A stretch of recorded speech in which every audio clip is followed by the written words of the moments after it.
ha joni e tayre tataɓire lefol men sappobol taro deftere gonnomi ko walata nde boy Alassane Haruna e fulo Ceerno Bokara Amadou Ba mo Saro Ndogu e hello mum 78 deftere nde kanko daddo e kaso walata omo setto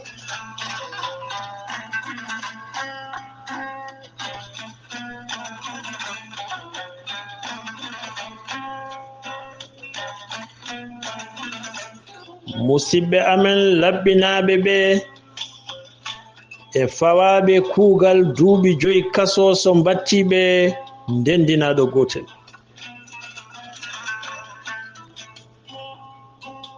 ɓe bellita eɓe mbawi tawtoyde galleji maɓɓe e nyalawma he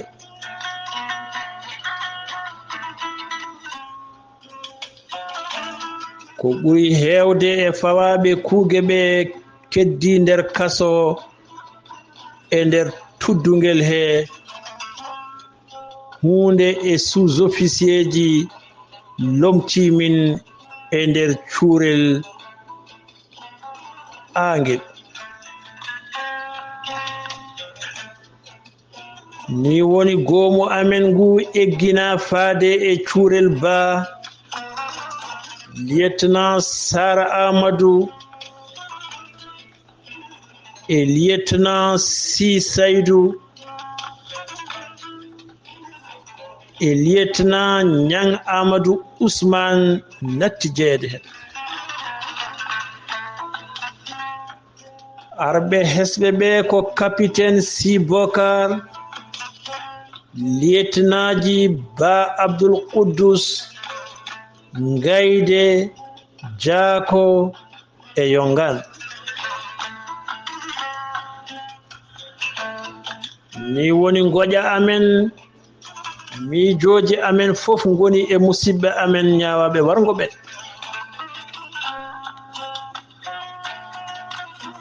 e nder sahaji musɗi min jiɗanno koɓe gonda e amen e balɗe maɓɓe cakkitiɗe e gurdam maɓɓe ɗe kono ɓe goni ko'e tolnoji diraji ɗiɗi caggal cuurel baangel eɓe coka goto fof e nder woturu e cuuron neɗɗo goto takkodir konko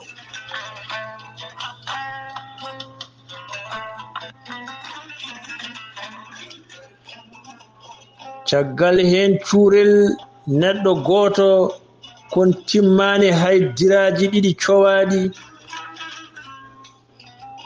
dow ɓalal kuccirngal e baafal tekkungal ngal ene waɗi pallantewel hono wuddere nannirde hendu nde centimétre goto njajendi ko rewrude e nden wuddere min eti jokkodirde e maɓɓe ngam ustandebe ɓe yewende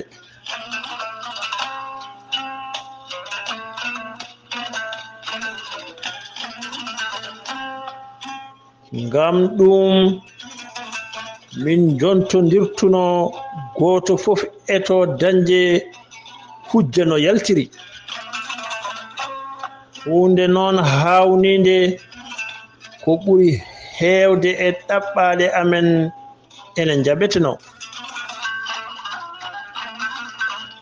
bete ko renoɓe ɓurɓe moƴƴude min dañi ɓurɓe wawde famde caɗele dumbaɓe jeyogol Ahmed e soldateɓe renoɓe poste amen o ene addana min miijade ɗum ko wawno hen wonde fof kala nde min ɗaɓɓi yaltude amin goppe min jaltira goto goto. Kadi denowo o natti ɗoftude min sabu o daroto koɗo woɗɗi. Ni woni amin mbawi rewde caggal cuuron sehilaɓe amen kon. Hen laawol kala e leeko hunde nanondirande min tawa goto e tatoɓe walla kamɓe fof ni eɓe jurnono henorde cuurel maɓɓe e le tuntindiɓe daral amen. Min calmodira, min berlodira konngol. Amin kutoro nde feere ñande kala, subaka kala, kikiɗe kala, min batti ɗum no aada tiɗɗo ni. Ko ni min mbawiri ñimnude jokkodirde e sehilaɓe amen tatoɓe.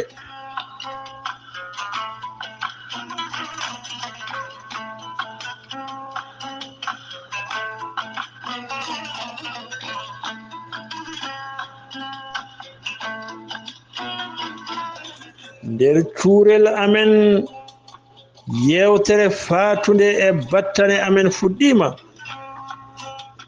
nde yowituno ko e toɓɓe garoje ɗe. Bele mamin timmin kuugal amen nder kaso on saatu. Holto min jogori sokede, ko jereyda walla ko bange goɗɗo, walla bele mamin jaafi ko ɓooyata.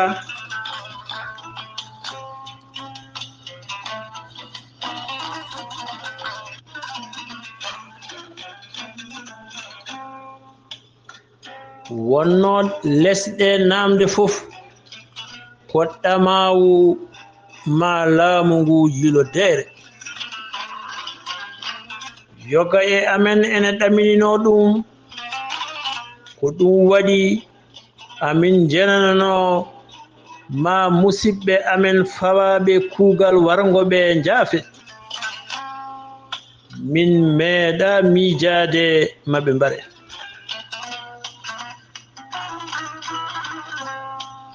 Ñande 4 lewru bawte hitande 1997 lieutenant Ba Seydi eggina cuurel wonnongel adda cuurel amen.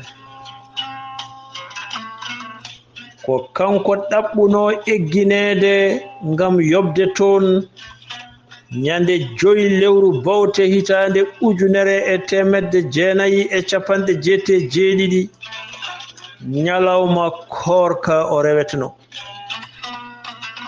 Ni woni o waldi e amen jamma 4 joofi 5 bawte hitande 1997 o hoori ñalawma 5 bawte o.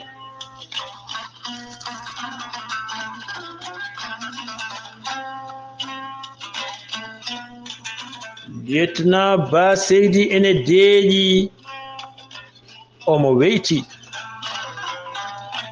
ko neɗɗo belɗo jewtowo ete ala ko feeñi e makko ko ina siftina musiba beeyowo e hoore makko o gila ñande 3 bawte hitande 1997.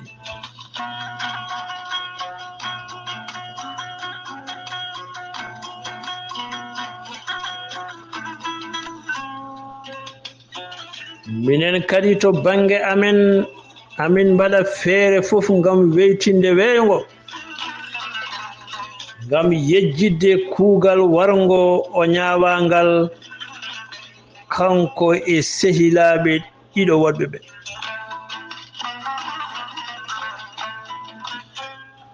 Mati ɓe jenananoka mangal kuugal wargo wayle watte kaso kaddi gurdam e o ñalawma 5 bawte 1997 sanga futuro koninke goto udditi damal cuurel amen o dariɗo damal ɗo o namdi lieutenant Ba Seydi beele ene yiɗi ɓuftade min teskima nde moƴƴere heɓtinde kono nde jertinani min kono min miiji tan ko won e koninkoɓe hesɓe ɓe jiɗi weltinde min tawi mawɓe mumen tinani ɓe mbaɗani lieutenant Ba Seydi ngal ɓural sabu mum wonnode e korka lieutenant Ba Seydi jaɓi ngal dokkal bettugal nde o fayi e yaltude koninke o wi yo ƴettor kaake makko fof sibu so gayni ɓuftade o faati koto cuurel makko to ni woni Ba Seydi ƴetti kaake mum min mbindiri yo jiidal ñaawe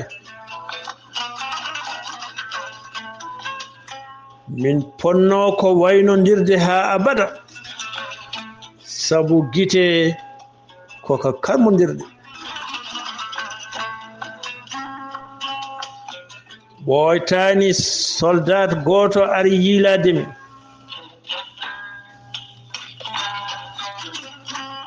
o nawimi to cuurel ɗo lieutenant Sar Amadou uddaɗo sabu ko kañum nodduno kam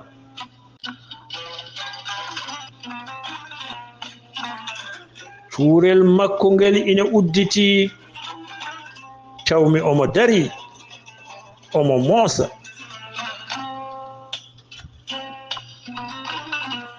o wimi no gaajotoɗo ni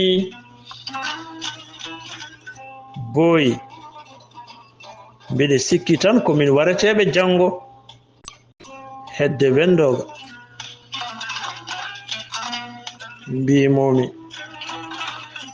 ala ko wanma wiide noon o heɓɓiti o wi werla goto mo edda 11 le 13 rewiɗo joni mi soynima hen denkuji e ɓoggi pewnirɗi calɗi yarga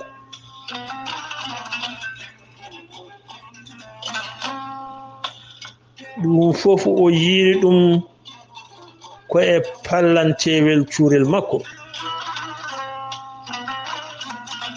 mbimomi hay hunde ɗum firtani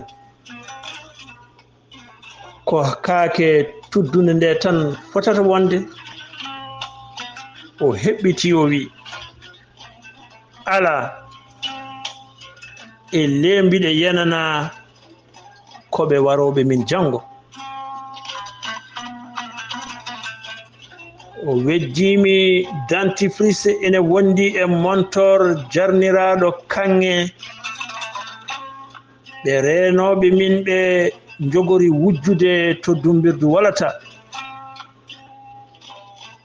o jokki o wimi jaggu ɗum ɗo soldat gonnoɗo sara amen o wayno keppuɗo ni mbimomi ittu hakkille ma e o werla hay goto waretaki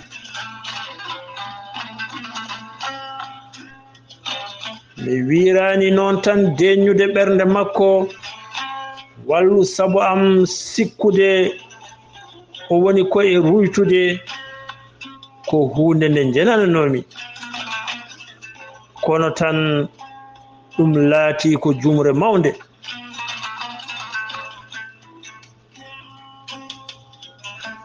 Mi sikkitaaki ni e on saha ngommi koye waynondirde e sehilam tiɗɗo. Mi wonta yiide lieutenant Sar Amadou lollirɗo Demba Dimo.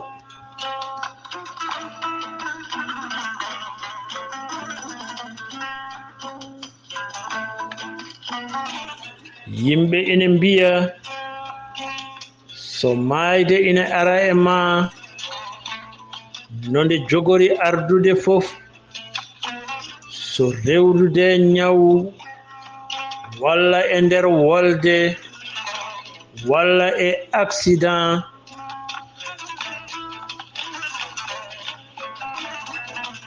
so nde tuntindi mama e nde heblo libdema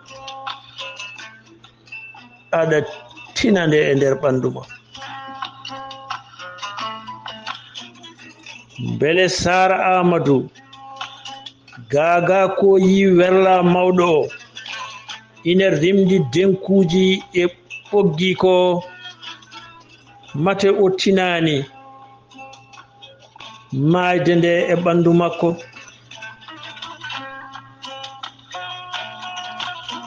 Bele wona ɗum o yiɗirno yiidemi hamin mbaynodira tawi o haalani.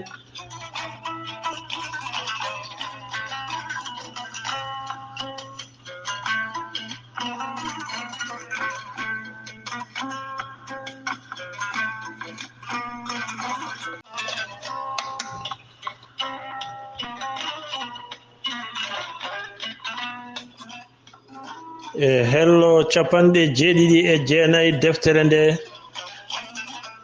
kanko gorko mo ceenel halayɓe daɗɗo e kaso wolata Boy Alassane Haruna ene setto.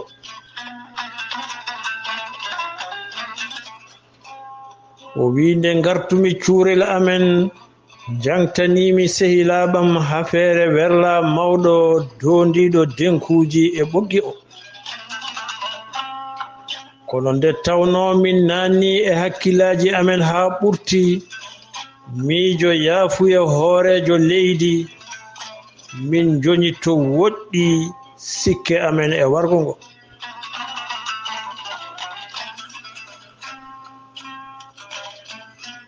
Min jejjiti walla mbiyen min majjikini werla mawɗo o e denkuji mum e ɓoggi mum.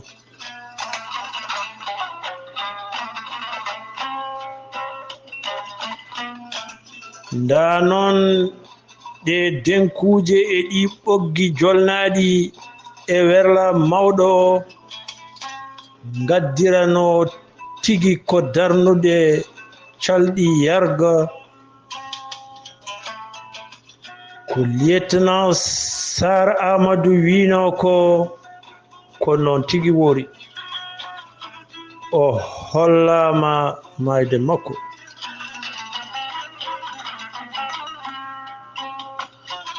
Denkuji ɗe o yinoɗe ko heen kanko e Ba Seydi e Si Saydou ɓe ɓaggete.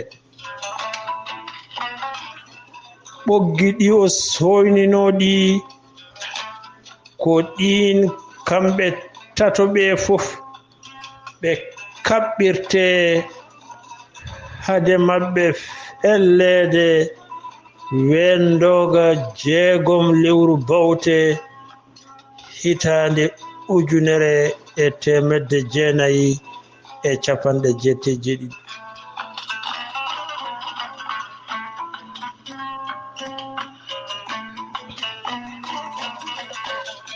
Nyande hen kadi fuɗɗori tan kono aadoroni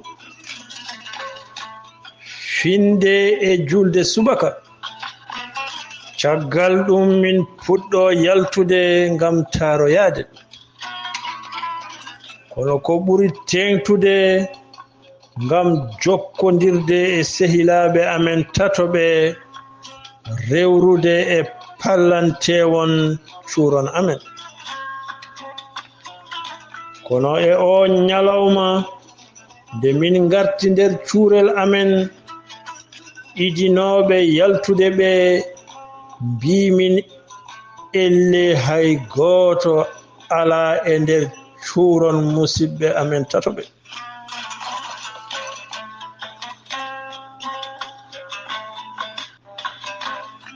wayani no wayatno sibu maale ngurdam ngala ɗon.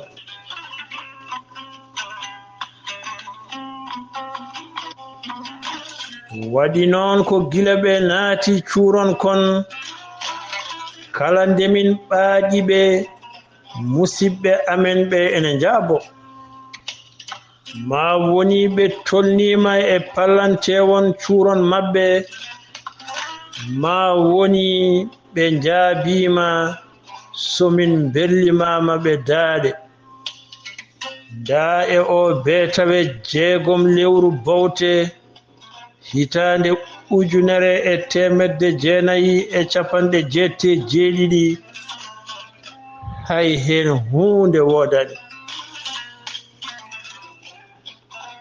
ɗum haawi min no feewi.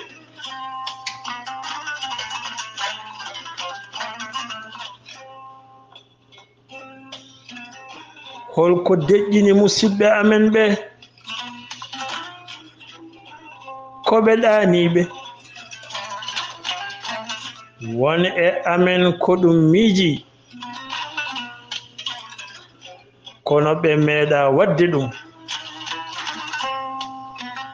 mbele boom eɓe mbaawi ɗaanaade ngol ɗoyngol luggol sabu sohla mo ɓe ngondi o so heɓde jaabowol ɗaɓɓaande maɓɓe yaafuya ala min cikkano ni woni min joni on sikke ɗoyngol wonɓe kadi miiji mataw musidɓe amen ɓe caggal nde keɓi yaafuya hoorejo leydi ko egginaɓe faade nokku goɗɗo e jamma 5 faade e 6 bawte ɗum ina gasa nde tawno amin ɗaminino no feewi yaafuya hoorejo leydi kono so musidɓe amen egginama e jamma ɓennuɗo o holko haɗi min nande ɗi kaale baafe tekkuɗe ɗe nde uddittende ko nde min gaddi ngal namdal hakkillaji amen garti e hunde hawnide nde min jogorano wattude hakkille so hawrano e ko min jaggiri no majjugol musidɓe amen ɓe sibu e o jamma 5 joofi 6 bawte 1997 ɗoyngol luggol yani e wonnoɓe e cuurel amen ɓe fof hay gooto e amen hijjitaaki e o jamma hay gooto e amen waklitaaki hono no ɗum heewno waɗirde ni elle minen fof min yarnaaɓe poɗɗe ɗoyngol haa heewi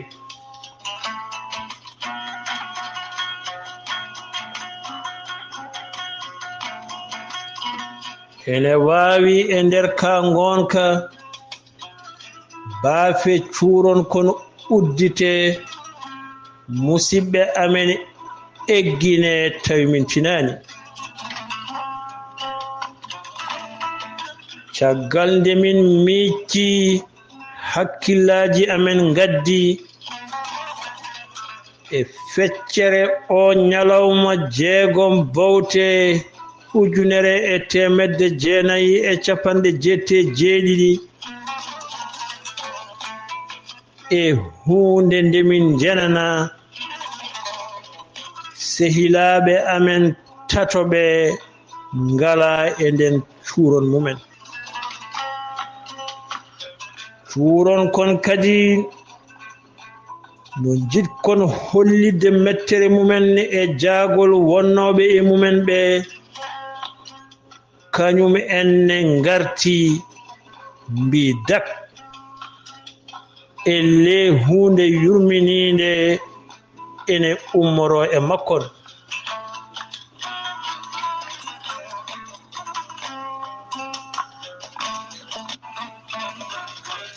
Sa ƴeewi kon mbayata kono ngoppa kon ni mettin kon ni.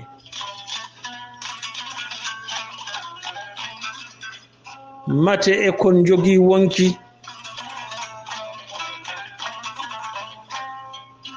e ley kon mbayi kono Muusa kon ni cuni kon ni.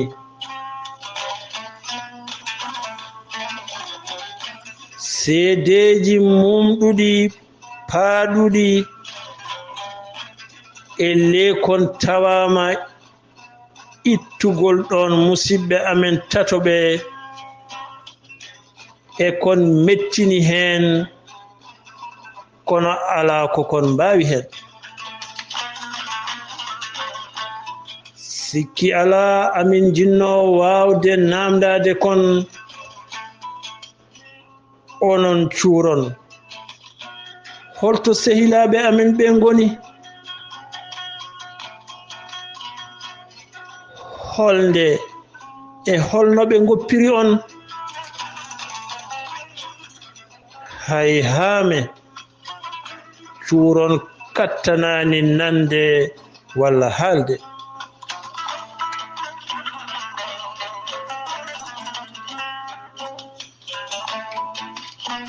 Ngam suudde nde ŋakkere laɓɓinde hoore mum e birnogol musidɓe amen ɓe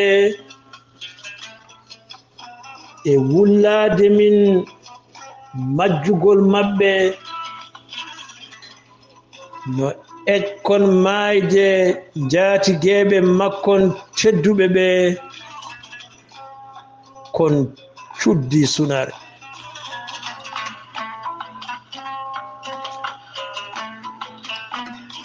Lieutenant Ba Seydi, Lieutenant Sar Amadou e Lieutenant Si Saydou mbara ko e wendogo 6 lewru bawte hitande 1997.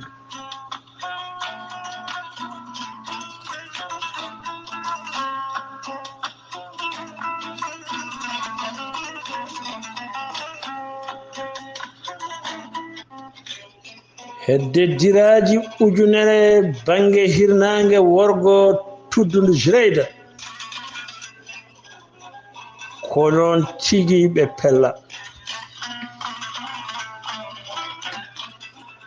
e on nyalawma goto banno joom suudu Lieutenant Sar Amadou jibini ɓingel mum tataɓel ngam laynude gurdam joom galle mum mayɗo joni o.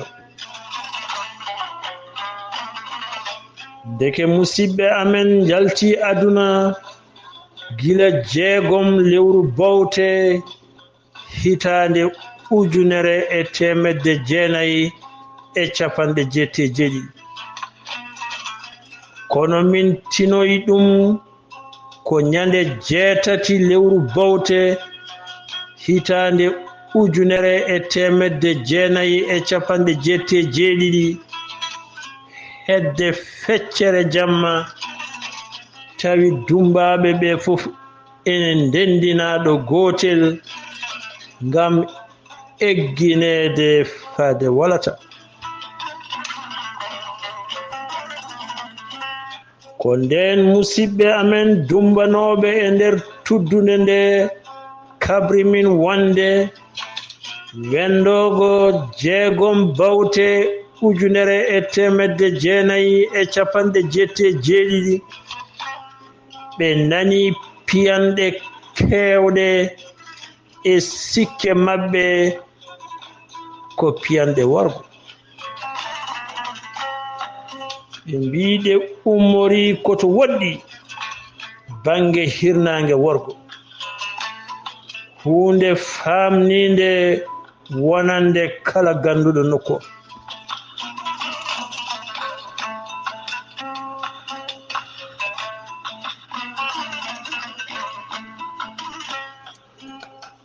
Tuddungel ɗo sehilaɓe amen cokanoɗo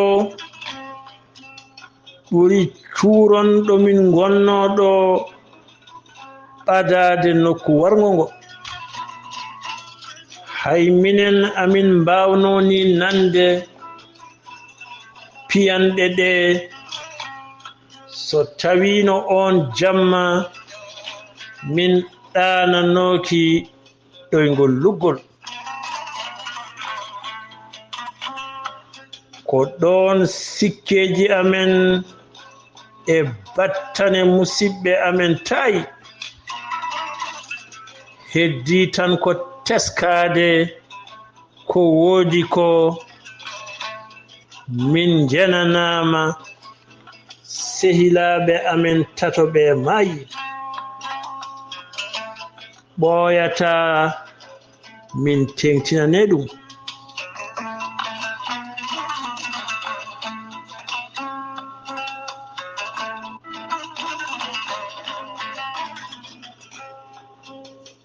ko ɗo rowi lefol men sappaɓol taro deftere gonnomi ko walata nde boy Alassane Haruna e fulo ceerno Bokara Amadou Ba mo Sara Ndogu. salli ala Muhammad.